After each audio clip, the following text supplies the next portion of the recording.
نماز یہ اللہ کی طرف سے بہت بڑی ہمیں دولت ملی ہے۔ ہم نماز کے ذریعے سے اللہ سے اپنا تعلق مضبوط کریں۔ جب ہم نماز کے پابند بنیں گے، ہماری نمازوں میں جان ہوگا، اللہ اپنی مدد ہمارے اوپر شامل حال کرے۔ جب اللہ کے محبوب نبی علیہ الصلاۃ والسلام نماز کا تحفہ لے کر آئے تو صحابہ کرام خوشی سے جھوم اٹھے اور کہا کرتے تھے، ہمیں تو آج وہ نعمت ملی ہے کہ ہم اپنے مسائل کو اس نماز کے ذریعے سے حل کریں۔ جو مانگنا ہے اس نماز کے ذریعے سے اللہ سے مانگیں گے۔ اور تاریخ اس بات پر گواہ ہے، صحابہ کی سیرت اٹھا کر دیکھیں، جب بھی کوئی مسئلہ آیا کہ وہ بجائے مخلوق کی طرف پلٹنے سے اللہ کے دربار میں جاتے اور اپنا سر جھکاتے، اللہ کے سامنے روتے۔ ان کی نمازیں میں اتنی طاقت تھی، ان کی دعاؤں میں اتنی طاقت تھی، وہ سر جھکاتے تھے، آسمانوں پر فیصلے ہوا کرتے تھے۔ آج عزیز دوستو، ہم نے نماز کو معمولی سمجھا ہے۔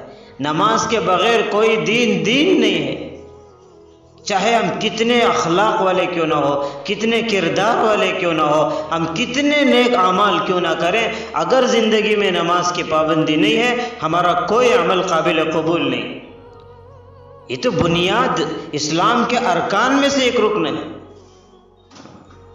آج موقع ہے عزیز دوستو کہ آج اللہ نے صحت دی ہے، ہم جھکنا چاہیں تو جھک سکتے ہیں، اللہ کے سامنے سر جھکا سکتے ہیں۔ اگر جسم سے طاقت ختم ہو گئی، ایک وقت آئے گا ہم روئیں گے، ہمارا دل چاہے گا اللہ کے سامنے جھکیں، لیکن جھکنے کی طاقت نہیں رہے گی۔ کتنے لوگوں کو ہم نے دیکھا ہے کہ وہ لوگ بغیر سجدے کے نماز پڑھتے، کرسیوں پر بیٹھ کر۔ کیوں؟ کہ جھکنے کی طاقت نہیں، اللہ کے سامنے اپنا ماتھا ٹیکنے کی طاقت نہیں۔ وہ وقت آنے سے پہلے جو ہو سکتا ہے ہم اللہ کے سامنے آ کر اپنے سر کو جھکائیں۔ یہ دنیا میں بھی عافیت کا ذریعہ ہے، بہترین روزی کا ذریعہ ہے، اللہ کی مدد حاصل کرنے کا ذریعہ ہے، اپنے مسائل کا حل اللہ نے اس میں رکھا ہے۔ نماز کے ذریعے اللہ کا قرب اپنے اندر پیدا ہوتا ہے، اللہ سے گہرا تعلق ہوتا ہے۔ عزیز دوستو، کہ ہم نماز کو اپنی زندگی کا ایک خاص حصہ بنائیں۔ اس کے لیے آسان طریقہ یہ ہے، ہم ہر وقت وضو کے ساتھ رہنے کی کوشش کریں۔ وضو کے ساتھ رہیں گے کہ 50% بلکہ 75% ہمیں نماز پڑھنا ہمارے لیے آسان ہو جائے۔ ہماری سستی، ہماری کاہلی ہمیں برباد کر کے چھوڑ دیا۔ اللہ کی نماز کے بغیر بھی کوئی سکھ رہ سکتا ہے، کوئی سکون کی زندگی گزار سکتا ہے۔ اللہ کے محبوب نبی علیہ السلام نے فرمایا، کل قیامت کے دن میدان محشر میں اتنا بڑا اجتماع ہوگا، اتنا بڑا مجمع ہوگا، آدم علی نبینا علیہ الصلاۃ والسلام سے لے کر قیامت تک آنے والا آخری انسان۔ اللہ کہیں گے، لوگوں میرے لیے سجدہ کرو، سارے لوگ سجدے میں گریں گے۔ لیکن کتنی بڑی ذلت کی بات ہے، چند بد نصیب ایسے بھی ہوں گے جو سجدہ کرنا چاہیں گے لیکن ان کی کمر انہیں ساتھ نہیں دے گی، بلکہ روایتوں میں آتا ہے کہ وہ جھکنا چاہتے ہیں، اللہ ان کے کمر میں لوہا پھینک دیتا ہے۔ وہ کہیں گے روتے ہوئے سر جھکاتے ہوئے، اللہ ہم کیوں سجدہ نہیں کر سک رہے؟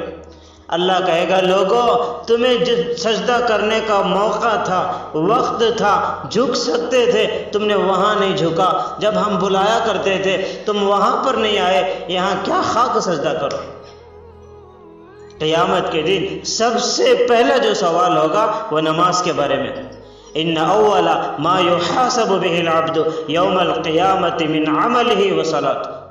بندے کے قدم اس وقت تک اپنی جگہ سے ہٹ نہیں سکتے جب تک وہ نماز کا حساب نہ دے۔ آج عزیز دوستو، ہم اللہ کے دین کو چھوڑ کر، ہم نماز جیسی ایک اہم چیز کو چھوڑ کر ہم برباد ہو چکے۔ جو بندہ اللہ کے سامنے جھکنا چھوڑ دیتا ہے، اللہ اس کا مقدر مخلوق کے سامنے جھکنا کر دیتے۔ اور جو سجدوں میں روتا ہے اسے اپنی تقدیر پہ رونا نہیں پڑتا۔ رونا ہے، اپنے مسائل کو بتانا ہے، وہ اللہ کے پاس ہے۔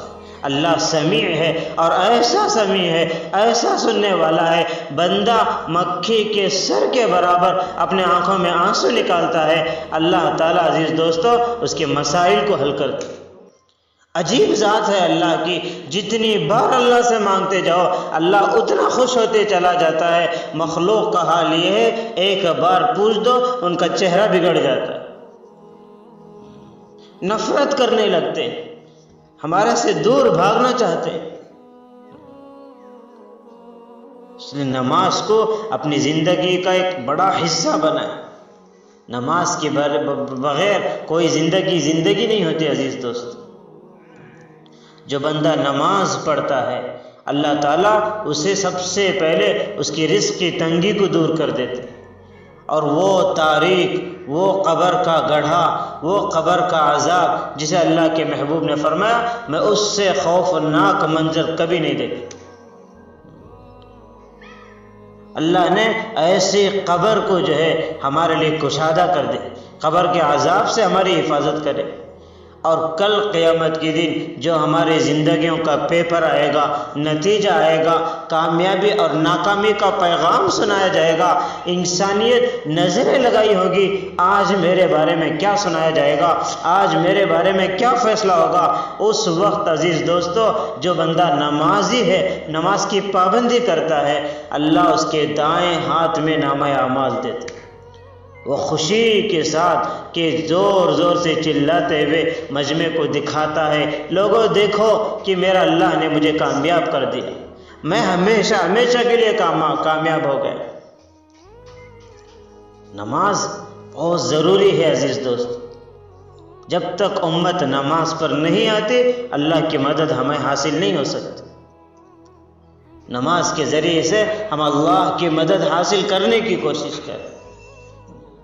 آج مساجد ویران پڑ گئے، جس بستی اور شہر کی مسجد ویران پڑی ہو اللہ کی قسم اس بستی اور شہر والے کبھی آباد نہیں ہوتے، نہ وہ آباد ہوں گے، نہ ان کی زندگیاں آباد ہوں گے، نہ ان کی نسلیں آباد ہوں۔ اپنی زندگی میں نماز لے کر آئیں۔ کتنے واقعات ایسے ہیں جو نماز کے ذریعے سے صحابہ کرام نے اللہ کی مدد کو اترتے ہوئے دیکھا۔